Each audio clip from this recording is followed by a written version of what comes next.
At Southampton, our reporter went aboard the Queen Elizabeth to meet Barbara Stanwyck and husband Bob Taylor. Today, we're diving deep into a lesser-known but fascinating part of Hollywood's golden age, the phenomenon known as lavender marriages. These unions were often orchestrated to preserve the public image of stars during a time when revealing one's true sexual identity could destroy careers.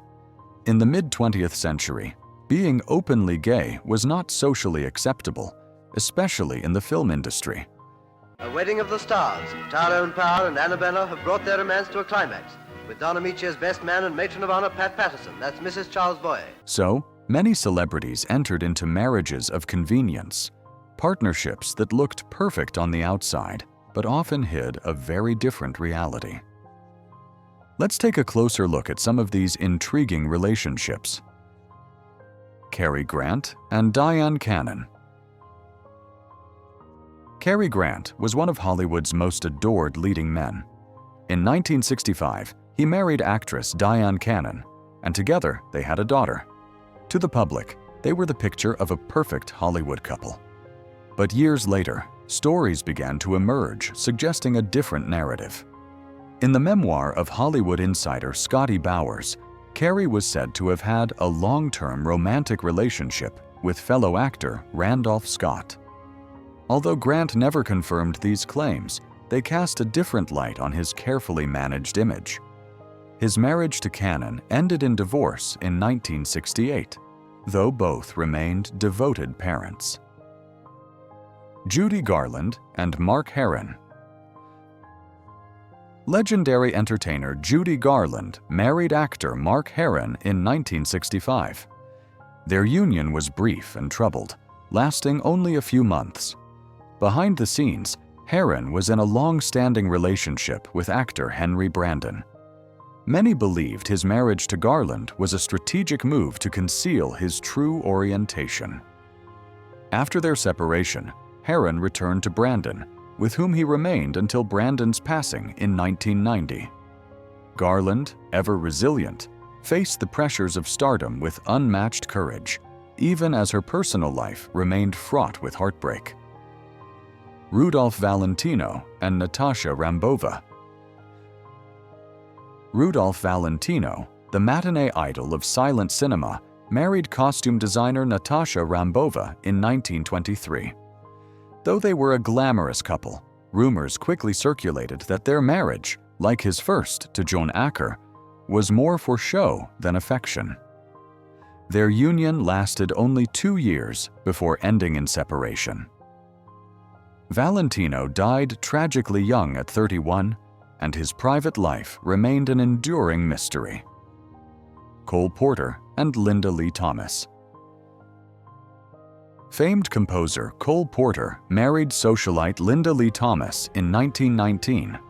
Though Porter was known to have had many relationships with men, his marriage to Linda was deep and emotionally intimate. They shared a strong bond built on affection, trust, and mutual understanding.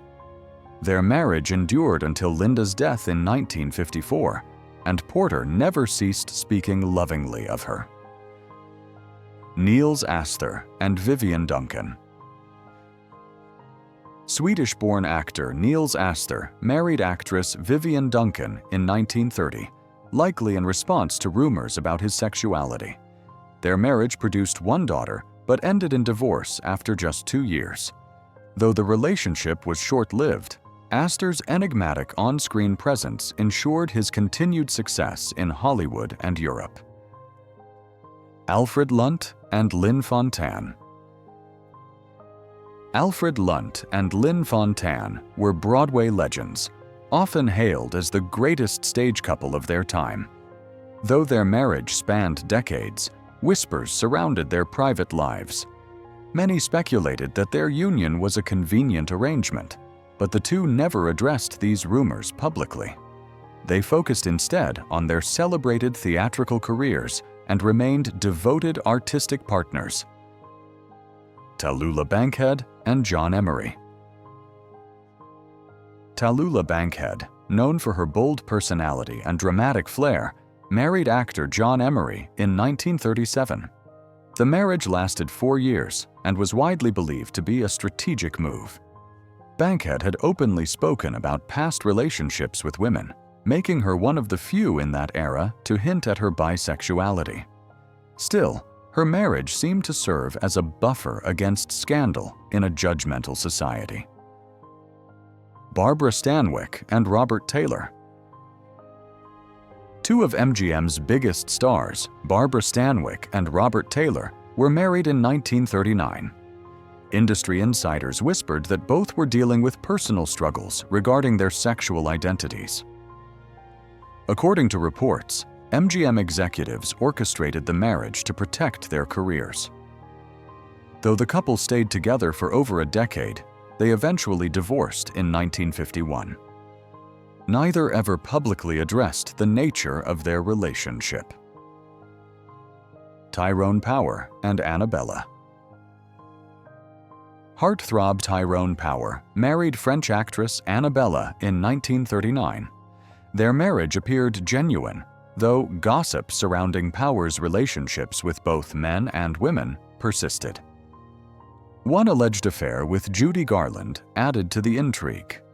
After nearly a decade together, the couple divorced in 1948, with Power's image as a romantic leading man remaining intact.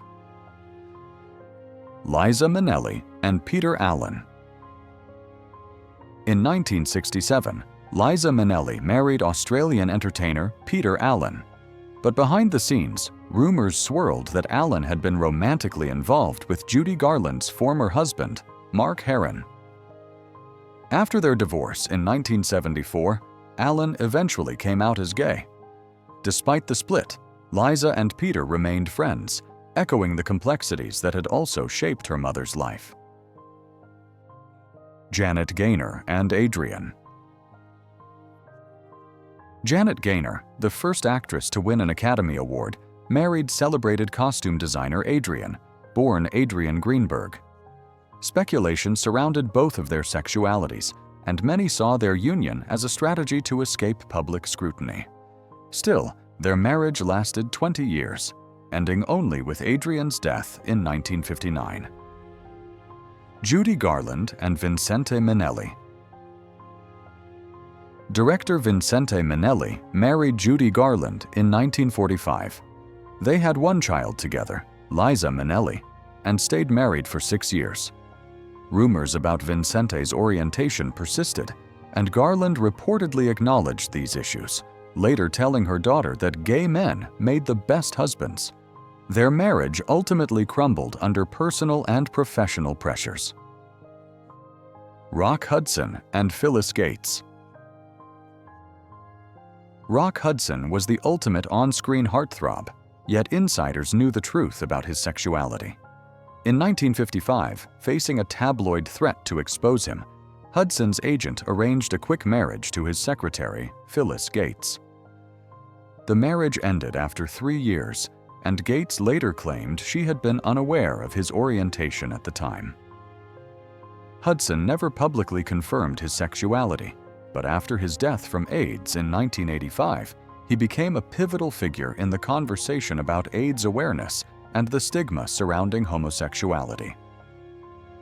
Danny Kaye and Sylvia Fine. Beloved for his comic timing and musical talent, Danny Kaye married Sylvia Fine, a talented composer, in the 1940s. Despite long-standing rumors about his relationships with men, Danny and Sylvia remained married until his death in 1987. Whether romantic or platonic, their bond was evidently strong and enduring. Oscar Wilde and Constance Lloyd. Outside of Hollywood, the tragic story of playwright Oscar Wilde also reflects the complexities of such marriages. Wilde married Constance Lloyd in 1884 and had 2 sons. When his relationship with another man was revealed, Wilde was arrested and sentenced to hard labor. Though separated, Constance never divorced him, and they remained legally married until his death in 1900. Katharine Hepburn and Spencer Tracy. Katharine Hepburn and Spencer Tracy never married but shared a relationship that spanned over 2 decades. Their bond shielded them from Hollywood's judgment. While rumors surrounded both their personal lives, their deep friendship and professional chemistry made them an iconic pair in film history. These stories reveal the emotional toll that fame, secrecy, and societal pressure took on many of Hollywood's most beloved figures. Lavender marriages were more than just contracts. They were survival strategies in a world that demanded conformity. They remind us that behind the glamour, many stars were simply trying to live as honestly as they could in a world that didn't always allow it.